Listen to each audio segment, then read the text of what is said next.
우리가 매주일 예배 때에 신앙 고백, 사도신경을 고백을 합니다. 신앙 고백을 하는 가운데 성령을 믿사오며라고 우리는 믿음으로 고백을 합니다.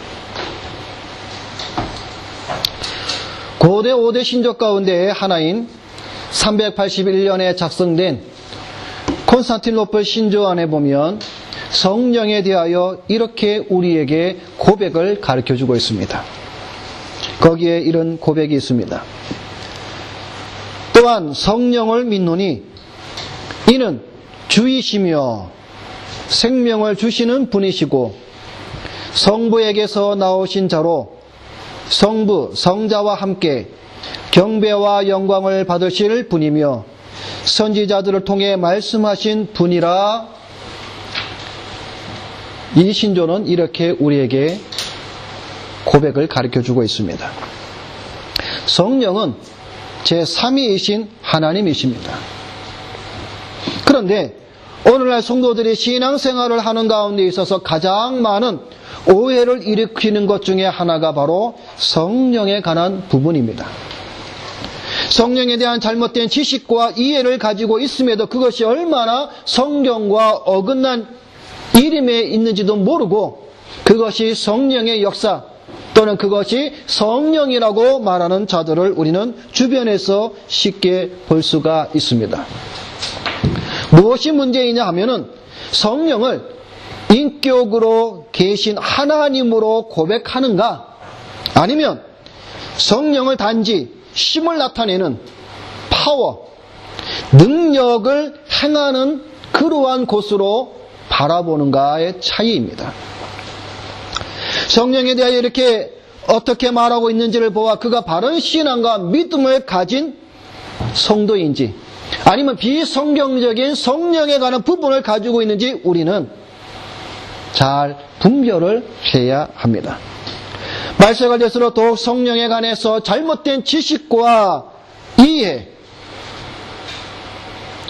전파하는 자들이 많이 나타납니다.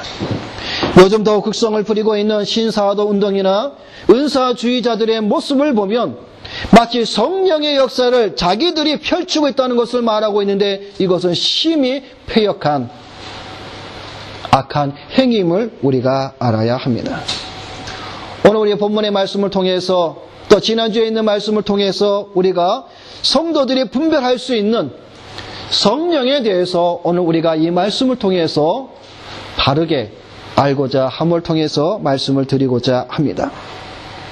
먼저 이 시간에 먼저 처음으로 여러분에게 드리고 싶은 말씀은, 그러면 우리가 성령에 대해서 우리가 말을 할 때에 두 가지의 비교를 해보면 아주 쉽게 여러분들이 이해를 하시게 될 것입니다. 먼저 첫 번째로 성령을 하나님으로 보는 자, 다시 말해서 인격으로 계신 성령 하나님에 대해서 고백하는 자들의 모습은 어떤 모습인가? 성경은 우리에게 한 가지의 사건을 우리에게 보여주고 있습니다. 사도행전 5장을 보게 되면 아나니아와 삽비라 부부가 나옵니다. 이 아나니아와 삽비라는 은혜를 받아서 자기의 모든 소유를 팔아서 사도들 앞에 갖다 주기로 되어 있습니다. 그런데 이 아나니아와 그 아내 삽비라가 그 자기가 가진 땅, 소유를 다 팔아서 사도들 앞에 갖다 주어야 하는데 아나니아가 그 판 소유의 얼마를 감추어 두었습니다. 그런데 그것을 그 아내 삽비라도 알게 되었습니다. 아나니아가 그 땅값을 팔은 그것을 가지고 누구에게 갑니까? 베드로에게 갑니다. 베드로에게 가서 땅값을 내어놓았을 때에 베드로가 이런 말씀을 합니다. 아나니아야, 어찌하여 사단이 내 마음에 가득하여 내가 성령을 속이고 땅값 얼마를 감추었느냐라고 말씀을 합니다. 그러면서 계속해서 베드로는 뭐라고 말씀하고 있냐면 내가 사람에게 거짓말한 것이 아니요 하나님께로다. 그 말씀을 하자 아나니아가 이 말을 듣고 엎드러져 혼이 떠나니 죽었다라는 얘기죠. 성령을 쏘겠다라는 것이죠. 근데 그 성령은 곧 바로 하나님이다라고 베드로는 말씀을 해주고 있습니다. 일이 일어난 줄 모르고 그 안에 삽비라도 그 뒤에 따라옵니다. 베드로가 그에게 또 똑같이 묻습니다. 그 땅 판값이 이것뿐이냐? 삽비라가 그렇습니다.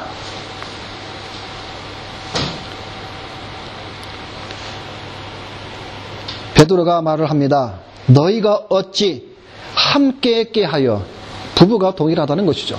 함께 깨하여 주의 영을 시험하려 하느냐. 여기서 주의 영이라는 말 속에 주라는 말은 퀴리오스입니다.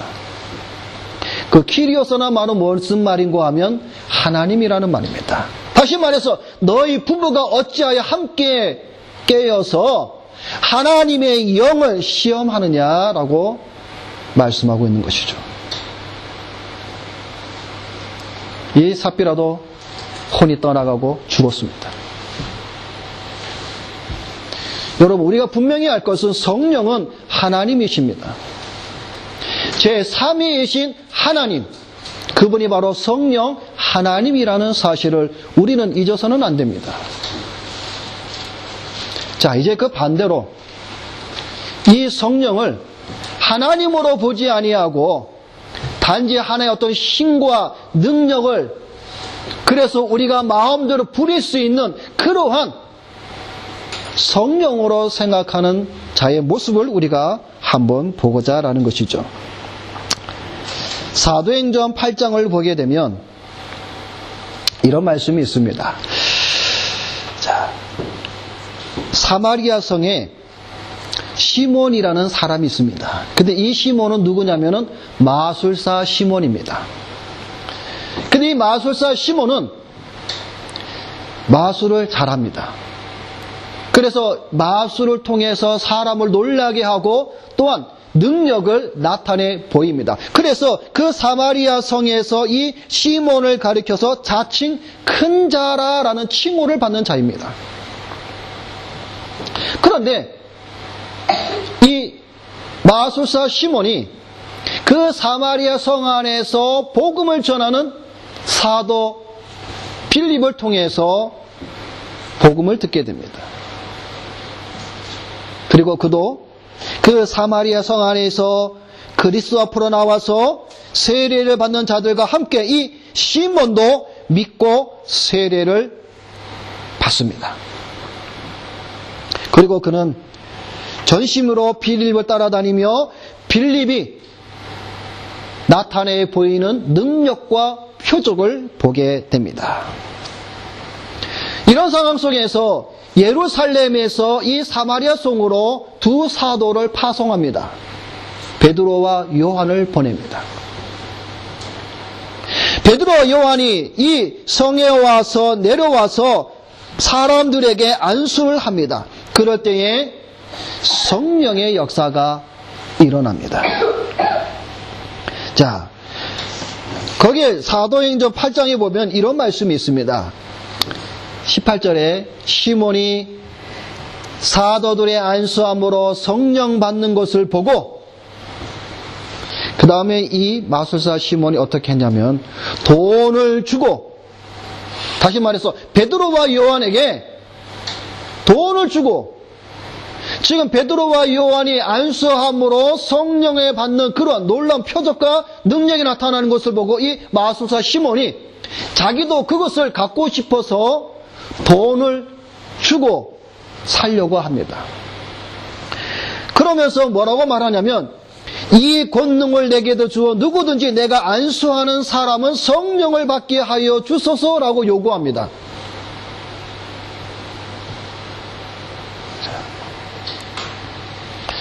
자, 마술사 시몬은 지금 성령의 그 역사를 보고 성령에 대해서 어떻게 생각하고 있냐면 자기가 돈을 주고 살 수 있는 것으로 생각합니다. 그럴 때 베드로가 이 마술사 시몬에게 이렇게 저주를 합니다. 내가 하나님의 선물을 돈 주고 살 줄로 생각하였으니 내 은과 내가 함께 망할지니라. 네가 망할 것이다. 여러분, 마술사 시몬은 사람들에게 마술을 통해서 놀라운 능력을 베풀고 후에는 자기가 믿고 세례를 받은 자입니다. 그럼에도 불구하고 그는 베드로와 요한이 성령의 역사 나타내는 볼 보고 그것을 자기가 돈으로 주고 살려고 했고 그것 속에서 자기도 그러한 행위를 행하고자 했던 사람입니다. 여러분, 이 모습 어디서 많이 본 것 같지 않습니까? 여러분, 자칭 부흥사들이 자기가 안수하며 성령을 받게 된다고 무엇라고 떠들고 있습니까? 오늘 이 자리에 모인 여러분들이 성령의 충만함을 받고자 원한다면 정성이 들어간 헌금을 하라고 하면서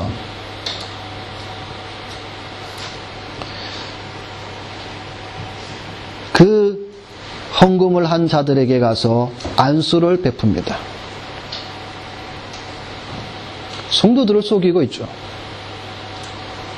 어떤 이들은 자기가 성령을 부리는 주인인 양 착각하는 자들도 있습니다. 그래서 큰 소리로 성령을 받아라.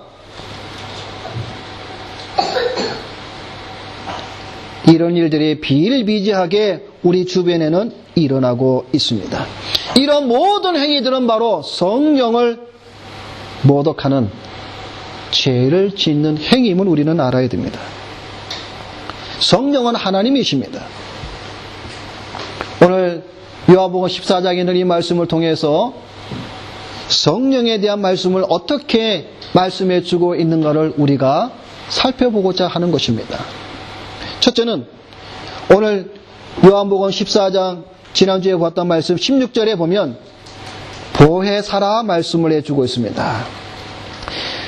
16절에 보면 다른 보혜사를 너희에게 주사 영원토록 너희와 함께 있게 하시리니, 지금 예수님께서는 제자들에게 내가 너희에게 다른 보혜사를 주시겠다고 말씀해 주고 있습니다. 그리고 25절 말씀에 아버지께서 내 이름으로 보내실 성령, 다시 말해서 내가 너희에게 보낼 다른 보혜사는 바로 다름이 아닌 성령이라는 것이죠. 그래서 여러분, 성령은 보혜사입니다. 보혜사. 자, 그러면 보혜사라는 말이 무슨 말인가 하면 보살피며 은혜를 베푸시는 분이라는 뜻입니다.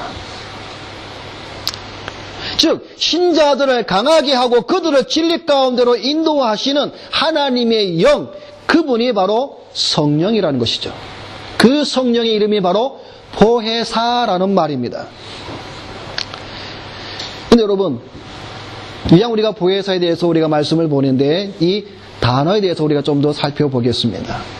이 보혜사라는 말은 우리가 신약 성경은 헬라어로 되어 있어서 우리가 헬라어를 모르지만, 그러나 중요한 단어들은 우리가 그 단어가 어떤 뜻이 있는가를 우리가 알면 많은 신앙의 유익이 있습니다.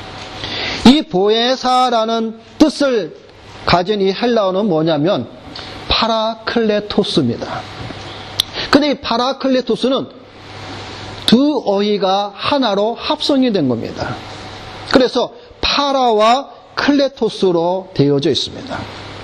그러면 이 파라라는 말은 무슨 말인가 하면 옆에서 따라가며 라는 뜻입니다.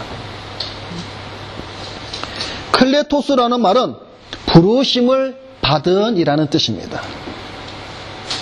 자, 그러면 이 파라와 클레토스의 이 두 어휘의 단어의 뜻을 모아서 보게 되면 그 뜻은 무엇이냐면 이런 뜻입니다. 어떤 사람을 돕는 자로서 그 사람 옆에 부르심을 입은 자라는 뜻입니다. 그러니까 보혜사라는 말의 정확한 의미는 뭐냐면 옆에서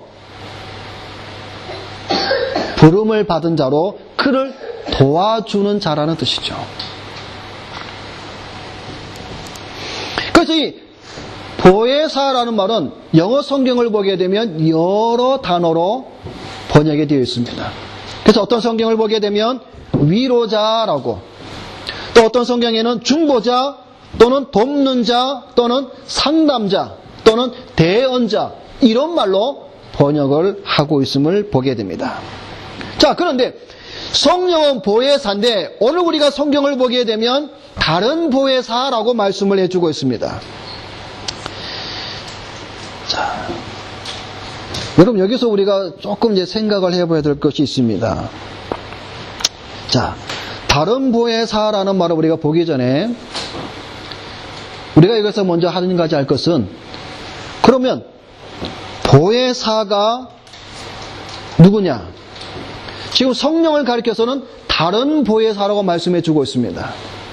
그러면 다른 보혜사라는 말은 뭐냐면 원래 보혜사가 있다라는 뜻이죠. 그러면 보혜사가 누구인지를 먼저 알아야 하는 것이죠. 요한일서 2장 1절에 보면 이런 말씀이 있습니다. 나의 자녀들아, 내가 이것을 너희에게 쓰면 너희로 죄를 범치 않게 하려 함이라. 만일 누가 죄를 범하면 아버지 앞에서 우리에게 대언자가 있으니 곧 의로우신 예수 그리스도시라. 이런 말씀이 있습니다. 여기에서 대언자라는 말이 무슨 말인가 하면 바로 보혜사라는 말입니다. 파라클레토스라고 쓰여져 있습니다. 그리고 보혜사는 예수 그리스도입니다. 그래서 예수님은 또 다른 보혜사를 제자들에게 내가 너희에게 주시겠다고 말씀하신 겁니다. 그건 무슨 말입니까? 내가 보혜사인데 나 말고 다른 보혜사를 너희에게 주리라고 말씀을 하셨다라는 것이죠. 자, 그러면 다른 보혜사라는 말을 우리가 한번 보겠습니다. 여러분 신약 성경을 보게 되면 다른이라는 이 어휘는 두 가지 뜻이 있습니다. 하나는 알로스라는 헬라어로 쓰여 있고, 또 다른 의미로서의 이 다른의 뜻은 헤테로스라는 단어입니다.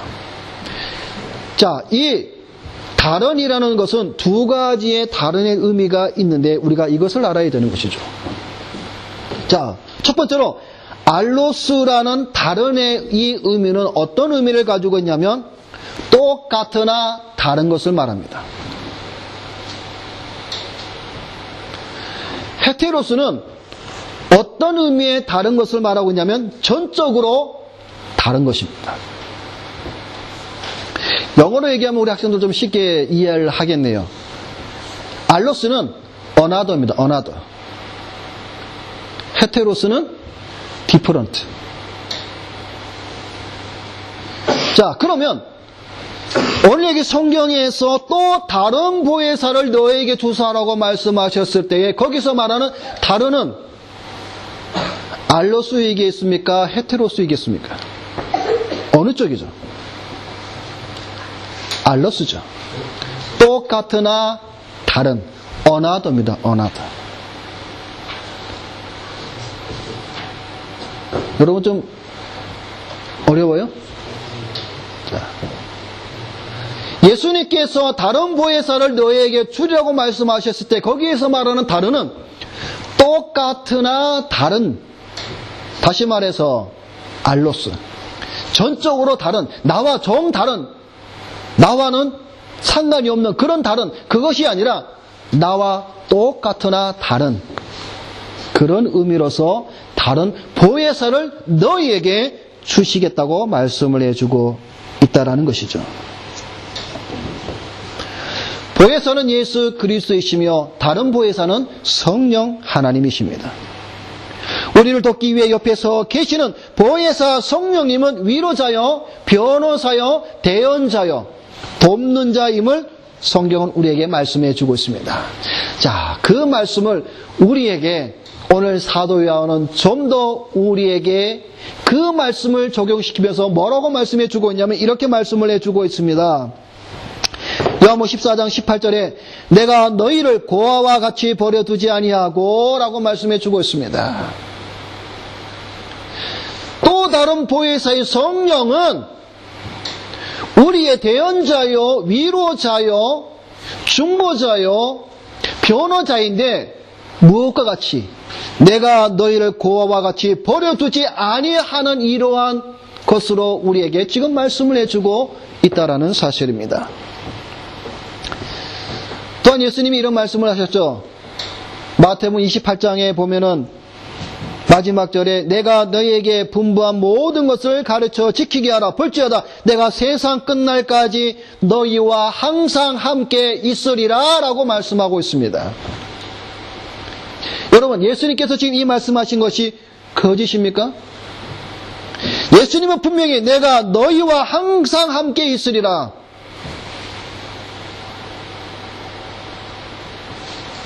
다른 보혜사를 통해서 똑같으나 다른 성령으로 말미암아 내가 너희와 항상 함께 있으리라. 영원토록. 그것을 우리의 사람들이 우리가 그것에 대해서 더 쉽게 이해하기 위해서 내가 너희를 고아와 같이 버려두지 아니하시고라고 말씀을 지금 하고 있다라는 것이죠. 그래서 오늘 본문 27절에도 이렇게 말씀을 하고 있습니다. 사도 요한은 말하기를 평안을 너희에게 끼치노니 곧 나의 평안을 너희에게 주노라. 내가 너희에게 주는 것은 세상이 주는 것 같지 아니하리라. 너희는 마음에 근심도 말고 두려워하지도 말라라고 말씀해 주고 있는 것이죠. 여러분, 방금 읽은 이 27절의 말씀, 너희는 마음에 근심도 말고 두려워하지도 말라라는 이 말씀은 여러분 어디서 본 것 같지 않습니까? 14장 1절에 너희는 근심하지 말라. 하나님을 믿으니 또 나를 믿으라. 말씀하실 그 말씀 속에 한 가지가 더 들어가 있죠. 뭡니까? 두려워하지도 말라라고 말씀하고 있습니다. 왜? 또 다른 보혜사 성령께서 너희를 돕기 위해서 옆에 서 계신다라는 것이죠.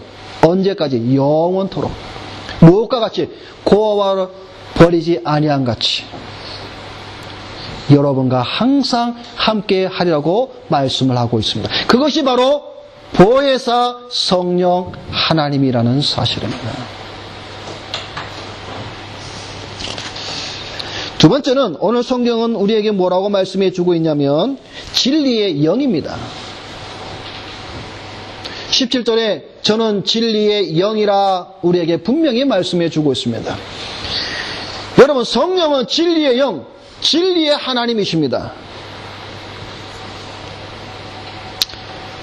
요한복음 15장 26절에도 이렇게 말씀하고 있습니다.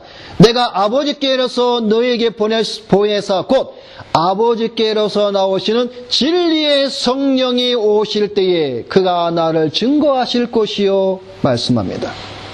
여러분, 성령은 거짓이 없습니다. 성령은 진리입니다. 성령은 진리이기에 오늘 우리 성도들을 진리 가운데로 인도하시는 분입니다. 요한복음 16장 13절에 그러하나 진리의 성령이 오시면 그가 너희를 모든 진리 가운데로 인도하시리니. 여러분, 진리 가운데로 우리를 인도하신다고 말씀하고 있습니다. 내가 곧 길이요 진리요 생명이라고 말씀하신 예수 그리스도께로 우리를 인도하시는 분이 바로 성령 하나님이라는 사실이죠. 그러나 사람들은 예수 그리스도에게 오지 않습니다. 진리로 오지 않습니다. 예수 그리스도 외에도 진리의 길이 있다고 말하고 있습니다. 예수 그리스도 외에도 구원의 길이 있다고 오늘날 많은 사람들을 미혹하고 속이고 있습니다. 오늘날 사람들은 예수 그리스도 진리에 대해서는 전혀 관심이 없습니다. 그저 이방 사람들처럼 무엇을 먹을까, 무엇을 마실까, 무엇을 입을까, 세상 사람들, 이방 사람들, 그들과 같이 우리는 진리에 대해서는 관심이 없습니다. 또 한 부류는 이런 부류에 있습니다. 진리보다는 신비와 체험을 따라갑니다. 사람들은 자신이 보거나 듣거나 체험한 사실을 성경의 진리보다 더 위에 두고 있습니다.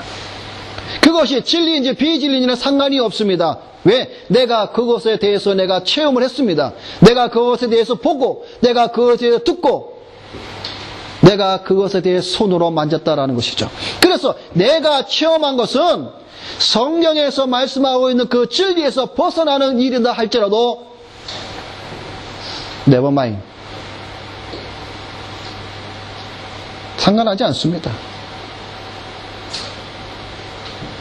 오히려 내가 체험한 그 체험에 성경을 가져다가 성경을 끄집어다가 이용하고 있다라는 사실이죠. 성경이 없는 교리를 전하기 위해 성경이 아닌 가짜 성경인 외경이나 위경을 성경에 포함시켜서 사람들을 미혹하고 있는 로마 카톨릭과의 다를 바가 전혀 없죠. 성경은 분명히 우리에게 말씀해 주고 있습니다. 성령은 진리의 영이시기에 우리를 진리 가운데로 늘 인도하십니다. 그래서 우리는 분별해야 되죠. 그래서 사도 요한일서 4장 6절이 이렇게 말씀하고 있습니다. 우리는 하나님께 속하였으니 하나님을 아는 자는 우리의 말을 듣고 하나님께 속하지 아니한 자는 우리의 말을 듣지 아니하나니 진리의 영과 미혹의 영을 이로써 아느니라. 여러분, 우리가 진리의 영을 받지 아니하면요, 우리는 미혹의 영을 받을 수밖에 없습니다. 그래서 우리는 싹군들, 거짓 선지자들, 거짓 선생들의 말에 꼬임에 빠져서 우리는 멸망의 길로 갈 수밖에 없습니다. 여러분, 우리 주변에 이단에 빠진 자들 많이 있죠. 여러분, 그 이단에 빠진 자들이 머리가 나빠서 IQ가 낮아서 그 이단에 빠져드는 것은 아닙니다. 미혹의 영이 그들을 사로잡았기 때문에 그 이단의 자리에 앉아서 교주를 섬기고 자신의 모든 것을 바치는 사람들이, 그 가운데 앉는 사람들, 오늘 이 자리에는 우리들보다 더 뛰어난 사람들 많이 있습니다. 변호사도 있고, 의사도 있고, 박사도 있고, 사업가도 있고, 교수도 있고, 그런데 그들이 그런 자리에 거기에 앉아있다라는 것이죠. 진리의 영을 소유하지 않는 자들은 미혹에 될 수밖에 없다라는 것이죠. 성령은 진리의 영으로서 오늘 우리 성도들을 진리 가운데로 인도한다라고 말씀해 주고 있습니다. 모든 진리 가운데로 우리를 인도하신다라고 분명히 우리에게 말씀을 해주고 있다라는 것이죠.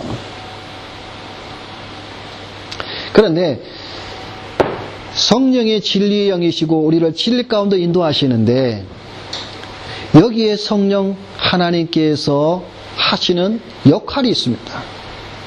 두 가지가 있습니다. 첫째는 뭐냐면 오늘 본문 26절 말씀에 보게 되면 이런 말씀이 있죠. 보혜사 곧 아버지께서 내 이름으로 보내실 성령, 그가 너희에게 모든 것을 가르치시고 말씀하고 있습니다. 성령은 모든 것을 가르친다라고 말씀해 주고 있습니다. 여러분, 제자들이 예수님을 몇 년 따라다녔죠? 3년을 따라다녔죠.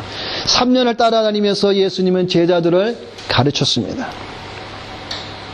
이렇듯 성도들도 성령의 가르침을 배워야 합니다. 어떻게 우리가 배워야 되죠? 교회 안에서 교사인 목회자를 통하여 진리의 가르침을 배워야 하는 것이죠. 올해 우리 교회 표회처럼 배우고 확신한 일에 거하는 성도, 배워야 되는 것이죠. 가르침을 받아야 되죠.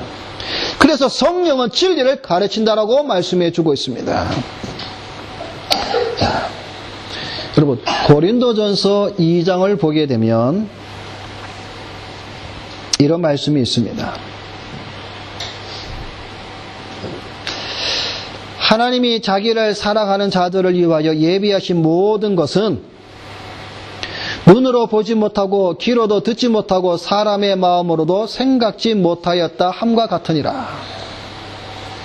자, 여러분 잘 생각해 보세요. 귀로도 듣지 못하고 눈으로 보지 못하고 마음으로 생각지 못한다. 무슨 말입니까? 우리 인간의 지능과 우리 인간의 본성으로는 하나님의 뜻을 알 수가 없다라는 것입니다. 그래서 뭐라고 말씀하고 있냐면 계속해서 오직 하나님이 성령으로 이것을 우리에게 보이셨으니 성령은 곧 하나님의 깊은 것이라도 통달하시느니라 말씀하고 있다는 것이죠. 다시 말해서 성령의 은혜, 진리의 영께서 오셨을 때만이 우리는 하나님의 그 기쁘신 것, 그 뜻을 우리가 밝히 알 수 있다라는 것입니다. 왜냐하면 신령한 일은 신령한 것으로 분별하기 때문에 그렇습니다.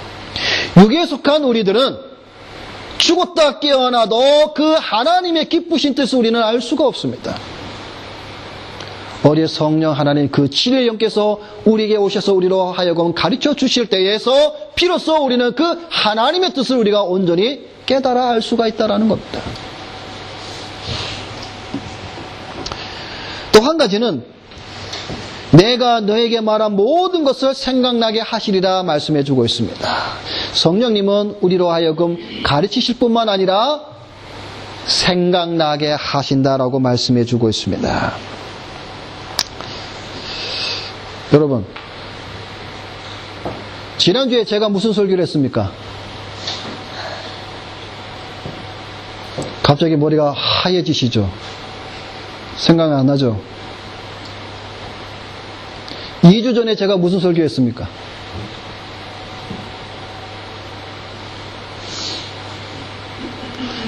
아마 이 자리에 여러분 중에 뭐 1시간 전에 무슨 일을 했는지도 모르는데 지난주뿐만 아니라 2주 전에 생각 안 나시죠?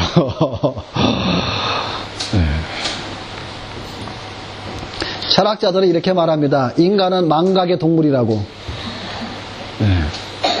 우리 학생들 망각이라는 말이 무슨 말인지 알아요? 잃어버린다는 말이 잃어버린다. 기억하지 못한다는 거예요. 잃어버린다. 우리는 기억하지 못해요. 성령께서 우리로 하여금 하나님의 말씀을 생각나게 하신다. 생각나게 한다 하시는 말은 무슨 말인가 하면 기억나게 하신다라는 거예요.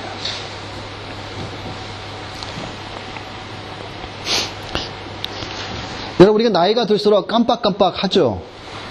그죠?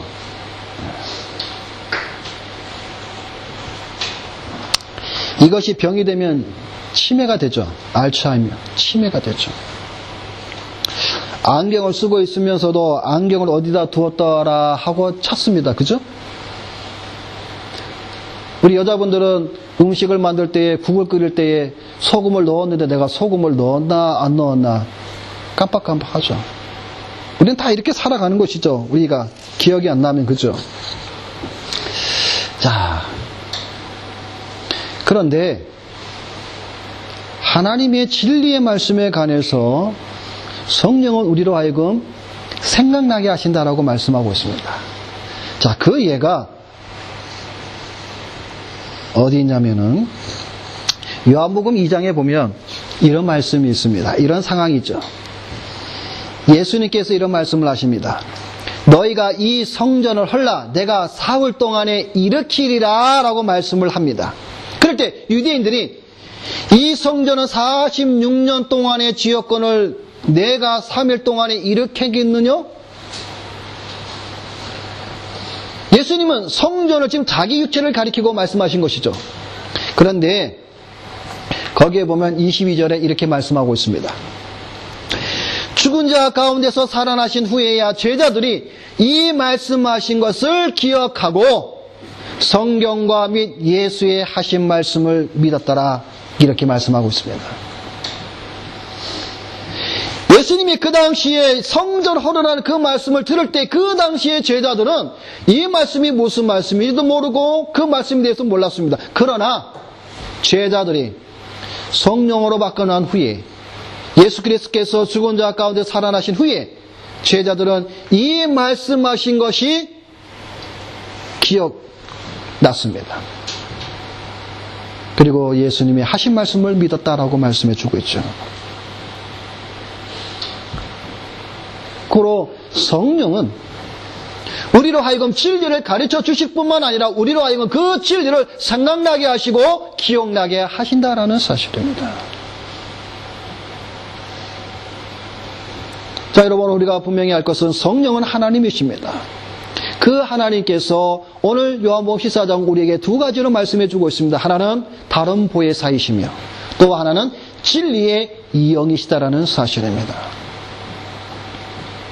마지막으로 그러면 성령 세례와 성령 충만의 차이는 무엇일까 하는 것이죠.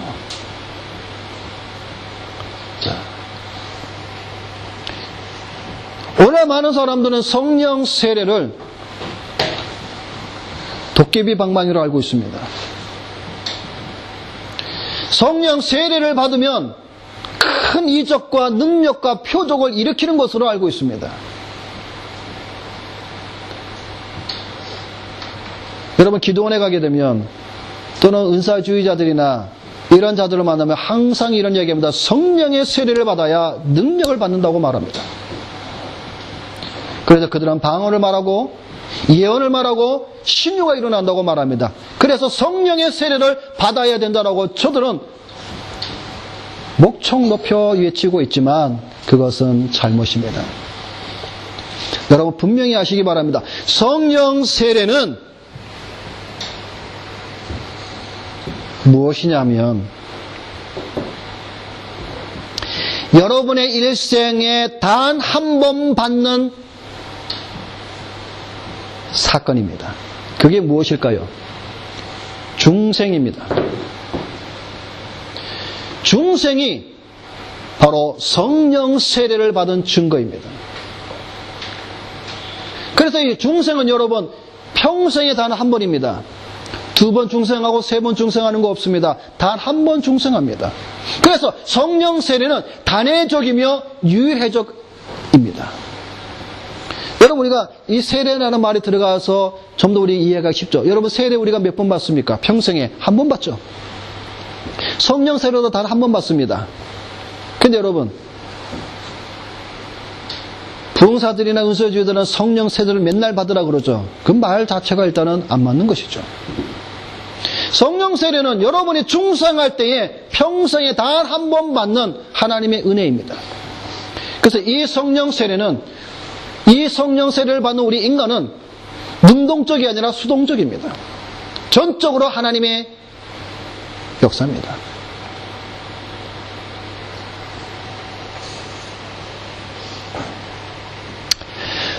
다시 말씀드립니다. 성령 세례는 중생하고 구원을 얻은 다음에 다시 두 번째로 받는 축복이 아니라 단 한 번 받음을 여러분이 분명히 아시기를 바랍니다. 그런데 성령 세례를 중생과 별도로 중생하고 난 다음에 따로 받아야 되는 것이 성령 세례라고 말하고 있는 자들이 바로 오순절과 순복음 계통의 사람들, 즉 은사주의자들이 이런 가르침을 하고 있는데 이것은 분명히 성경적인 가르침이 아님을 여러분이 분명히 아시기를 바랍니다. 그러면 성령 충만은 무엇인가? 성령 충만은 일생에 단 한 번이 아니라 계속해서 받아야 하는 은혜입니다. 성령 세례와는 반대입니다. 성령의 충만은 죽을 때까지 계속해서 여러분이 받아야 하는 우리의 신앙의 힘이 되는 것입니다. 성령 세례는 한 번이지만 성령 충만은 여러 번 계속 받아야 합니다. 한 번만 성령 충만을 받는 것이 아니라 여러 번 계속해서 우리가 성령의 충만을 받아야 합니다. 그런데 더 한 가지 중요한 것은 뭐냐면 성령 충만은 하나님의 명령입니다. 무슨 명령입니까? 에베소서 5장 18절에 오직 성령의 충만을 받으라 라고 명령하고 있습니다. 그래서 저와 여러분은 성령의 충만함을 받아야 합니다. 성령 충만은 모든 사람들, 하나님의 백성들은 반드시 이 성령의 충만을 받기 위해서 우리는 하나님 앞에 간구해야 합니다.